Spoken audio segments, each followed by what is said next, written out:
દોસ્તો, આ છે પક્ષીઓને પીવાનું પાણી. આમાં પાણી ભર્યું હોય, તમે જોઈ શકો છો. વેરાય પણ છે, ઘણું ભર્યું છે. હાલો આગળ.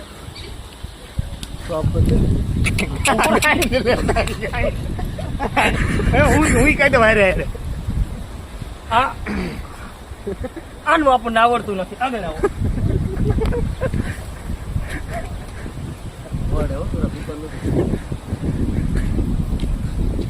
સંભાળીને આવજો કેમેરામેન.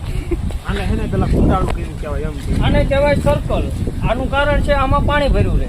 ભેજ લાખે જમીનના અંદરની અંદર મૂળિયા હોય, એમાં જે હોય થતું હોય થાય.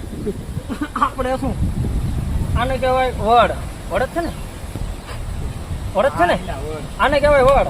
આમ કરો એટલે આમાં દૂધ જેવું આવે, પણ આ એનો ચા ન બને અને આ પીવા લાયક નથી.